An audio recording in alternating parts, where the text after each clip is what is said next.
నారాయణ ఆది నారాయణ. ఓం నారాయణ ఆది నారాయణ ఛానల్ను ఆదరిస్తున్న గురు బంధువులకు స్వాగతం, సుస్వాగతం.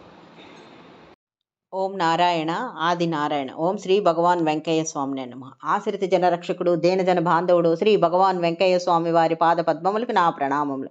సమస్త సగుణ రూప నిర్గుణ రూప గురుదేవుల పాద పద్మములకు నా నమస్సుమాంజలి.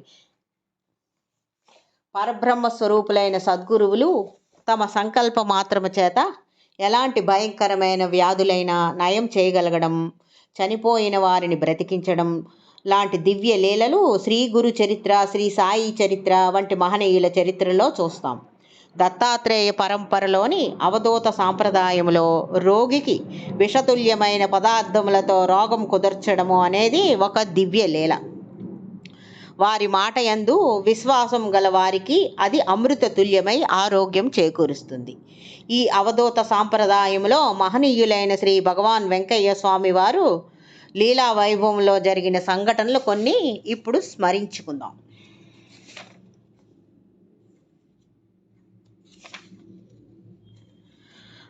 శ్రీ భగవాన్ వెంకయ్య స్వామి వారు ఒకసారి కుళ్ళూరు రాజపాలెంలో ఉన్నారు. 1952 శ్రీ భగవాన్ వెంకయ్య స్వామి వారు పెద్దయ్య రాజు అనే వారి ఇంటి ముందు ఆరు బయట తాటి మట్ట మీద కూర్చొని గుండం వేసుకొని ఉన్నారు. వచ్చిన వారి వెతలు వింటున్నారు.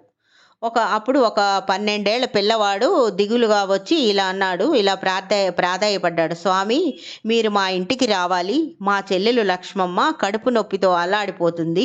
బాధ భరించలేక అమ్మ కత్తి తెచ్చివ్వు, పొడుచుకుంటాను, అప్పుడైనా ఈ బాధ ఉండదేమో అని మెలికలు తిరుగుతుంది, చూడలేకపోతున్నాము అని అన్నాడు, చేతులు నలుపుకుంటూ ఆ అబ్బాయి. అప్పుడు స్వామివారు ఇలా అన్నారు, అయ్యా, నేను మీ ఇంటికి రాకూడదు, మీ చెల్లెల్ని తీసుకొని రా అని చెప్పారు స్వామి. ఒక్క పరుగున వెళ్ళి చెల్లెల్ని భుజాన మోసుకొని వచ్చి అక్కడున్న తాటాకు మట్ట మీద పడుకోబెట్టాడు. ఆ పాపకేసి భగవాన్ వెంకయ్య స్వామి వారు నిశితముగా చూస్తూ చాలాసేపు పై పంచెతో విసిరారు. తర్వాత మృదువుగా ఆపాదమస్తకం సృశించారు. ఆ పాప నొప్పి తగ్గింది, ఉపశమనముగా ఉంది. మరలా స్వామి తమ గుడ్డతో విసిరారు. ఆ పాప తన నొప్పి పూర్తిగా తగ్గిపోయిందని చెప్పింది. అప్పుడు స్వామి ఇలా చెప్పారు, కీళ్ళు అన్నిటి దగ్గర సున్నం ఆముదం కలిపి వ్రాయమని చెప్పారు. దగ్గరుండి పూయించారు. ఆ బిడ్డ వ్యాధి శాశ్వతంగా నివారణ అయిపోయింది. ఆ అబ్బాయి పేరు ముక్కు తిరుపాలయ్య. ఇంకొక లీల ఇది. అనికేపల్లి కరణం గారి పేరు సర్వేపల్లి సుబ్బారావు గారు. ఈ సుబ్బారావు గారి భార్య శకుంతలమ్మ. ఈమెకు తీవ్రమైన ఉబ్బసం అనుభవించే ఆమెకు చూసే వాళ్లకు నరకయాతనగా ఉండేది. ఎన్ని మందులు వాడినా పూర్తిగా తగ్గలేదు. గొలగమూడి వెళ్ళి స్వామికి చెప్పుకున్నారు. స్వామి తన పరివారంతో బండిపై అనికేపల్లి వచ్చారు. వచ్చి మధ్యాహ్నం 3 గంటలప్పుడు గుండం వేసి శకుంతలమ్మను ఎదురుగా కూర్చోమన్నారు. ఆమె కూర్చునే ఓపిక లేక నీరసంగా పడుకుంది. కాసేపటికి వేడి నీళ్లు, తర్వాత డికాషను ఇప్పించారు స్వామి. కొద్దిగా శక్తి పుంజుకుంది. పిమ్మట సంధ్య వేళలో ఇంట్లో దీపం వెలిగించమని చెప్పారు స్వామి.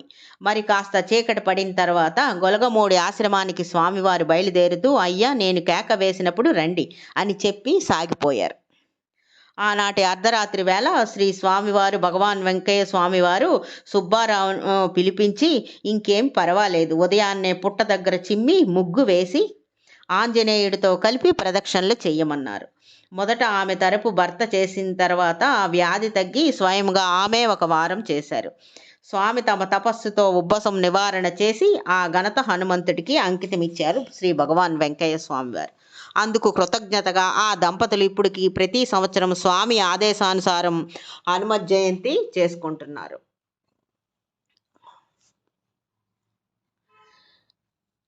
ఇంకొక సంఘటన. స్వామివారు చీర్లవారి కండ్రిగ పొలాల్లో నడుస్తున్నారు. పొంకి పెంచలయ్య అనే ఒక గ్రామ రైతు ఎదురై శ్రద్ధగా నమస్కరించి తన కష్టం ఇలా చెప్పుకున్నాడు. స్వామి, ఒక కన్ను కాయ కాచి కనిపించడం లేదు అని అన్నాడు. వెంటనే స్వామి తన పై పంచె చించి పొడవాటి పేలిక ఇచ్చి రాత్రి నిద్రపోయే ముందు కళ్ళకి గంతలు ఆ గుడ్డతో కట్టుకొని పడుకోమని చెప్పారు. తెల్లవారేసరికి అతడు అలాగే చేశాడు. ఉదయం లేచేటప్పటికీ గంత కళ్ళకి కట్టిన ఆ గుడ్డ విప్పి చూస్తే కత్తిరించిన గోళీలా కంటి నుంచి ఆ కాసిన కాయ ఊడిపోయి కన్ను చక్కగా కనిపించసాగింది. ఇది స్వామికి మాత్రమే సాధ్యమైన వైద్య విధానం, అవధూత వైద్య విధానం ఇది. ఇంకొక లీల ఇంకొక లీల ఇలా ఉంది. మహాత్ములు కేవలం స్పర్శతోనే కాకుండా ఏ వైద్యులకు నివారించ కాని వ్యాధులను నివారించగలరు. స్వామి మాటను వేదవాక్కుగా భావించే కొర్రకూటి బుజ్జయ్యకు ఒకప్పుడు ఒళ్ళంతా తిమ్మెర్లు వచ్చి జల్లుమని అన్నట్టు ఉండేది. నెల్లూరు వైద్యులు మెడ్రాస్లో ఉన్న డాక్టర్ బి రామూర్తి గారి దగ్గరకు పంపారు అతన్ని. ఆయన్ని పరీక్షించి వెన్నుపూసల మధ్యలో మెడ దగ్గర రక్తనాళాలు ఒత్తుకొని రక్త ప్రసరణ మందగించడం వల్ల అలా వచ్చిందని వాళ్ళు వివరించి మందు ఇచ్చారు. అయినా వ్యాధి తగ్గలేదు. చివరకు స్వామివారిని ఆశ్రయించాడు కొర్రకూటి బుజ్జయ్య. స్వామి అతన్ని దగ్గరగా రమ్మని వంగమని చెప్పి చేతితో మృదువుగా మెడ వెన్ను నిమిరారు. అంతే, బుజ్జయ్య బాధ మాయమైంది. స్వామి స్పర్శ అంతటి మహిమాన్వితమైనదన్నమాట. స్వామియే ధన్వంతరి, అశ్విని దేవతలను కూడా. ఇంకొక లీల, నేళ్ల శివయ్య కంటేపల్లి వాస్తవ్యుడితను. స్వామి తనకు ఆరోగ్యం చేకూర్చిన ఆనవాలుగా జానెడి పైగా ఆపరేషన్ చేసిన కుట్లు చూపించాడు. అతను చెప్పిన వివరాలు ఇలా ఉన్నాయి. అతనికి 20 సంవత్సరముల వయసులో వీపు వెన్నెముక మీద జల్లెడ కురుపు వచ్చింది. దాన్ని చూసిన డాక్టర్లు ఆపరేషన్ చేసిన ప్రయోజనం ఉండదని, మళ్ళా వస్తుందని చెప్పారు. అప్పుడు స్వామి సమాధి వద్ద 3 రోజులు నిద్ర చేసి మళ్ళీ డాక్టర్ దగ్గరికి వెళ్ళేటప్పటికీ బాగా పండి దొండపండులా ఎర్రగా ఉంది. వెంటనే ఆపరేషన్ చేశారు. అంతే, శ్రీ భగవాన్ వెంకయ్య స్వామి వారి సంకల్పంతో వ్యాధి నివారణై మచ్చ మాత్రం మిగిలింది.